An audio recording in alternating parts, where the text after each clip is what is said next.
Assalamualaikum warahmatullahi wabarakatuh. Perkenalkan, nama saya Brian Afgar Pujangga. Saya dari kelas B1 absen 14 dari Fakultas Kedokteran UNER, eh, angkatan 2022. Di sini saya akan menjelaskan tentang hubungan dari hipotalamus, pituitari, dengan testis. Oke, langsung saja kita ke materinya. Di sini kita melihat eh, ilustrasi dari hubungan hipotalamus, pituitari dengan testis. Kita mulai dari hipotalamus terlebih dahulu. Dalam hipotalamus terdapat neuron GNRH atau gonadotropin releasing hormone yaitu AVPV dan ARC. Dalam AVPV dan ARC ini terdapat Q1R atau Q1 reseptor yang akan berikatan dengan Q1. Nah, Q1 ini apa? Q1 ini adalah ligan atau sinyal yang dikirim yang akan berikatan dengan Q1R yang membuat hipotalamus untuk mengsekresikan gonadotropin releasing hormone. Nah, gonadotropin releasing hormone ini akan diterima oleh pituitari dengan gonadotropin releasing hormone reseptor yang membuat pituitari memproduksi LH dan FSH. LH ini atau luteinizing hormone akan menyuruh Leydig cell untuk memproduksi testosteron. Nah, testosteron ini ada dua. Yang pertama itu ada testosteron yang digunakan untuk spermatogenesis, dan ada juga testosteron yang dikirim dalam darah untuk metabolisme. Nah, testosteronnya itu diubah lagi jadi dua, yaitu dihidrotestosteron. Nah, ini ketika testosteron itu berikatan dengan enzim 5-alfa reduktase akan diubah jadi dihidrotestosteron, atau juga bisa diubah menjadi estradiol ketika berikatan dengan enzim aromatase.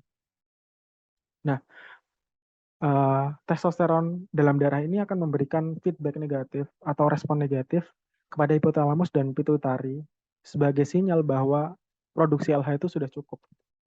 Nah, testosteron dalam darah ini akan memberikan respon negatif atau feedback negatif kepada hipotalamus dan pituitari untuk mengurangi zat yang disekresikan.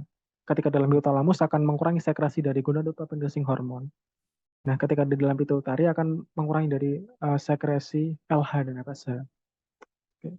Selain LH, dalam pituitari anterior juga mensekresikan FSH atau follicle stimulating hormone yang akan memberi sinyal kepada sartoli sel untuk membentuk ABP atau androgen binding protein.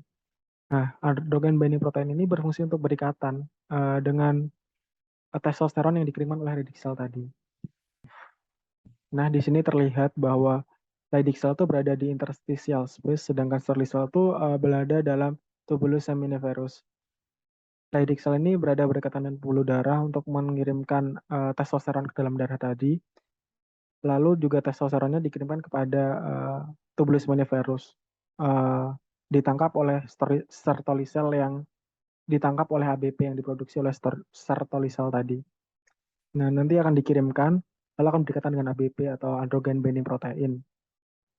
Digunakan dalam proses spermatogenesis atau memproduksi sperma.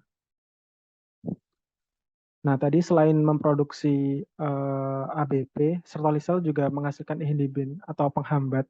Di sini jenisnya inhibin B. Di sini inhibin itu berfungsi untuk mengurangi dari sekresi FSH yang dihasilkan, dikirim kepada pituitari anterior.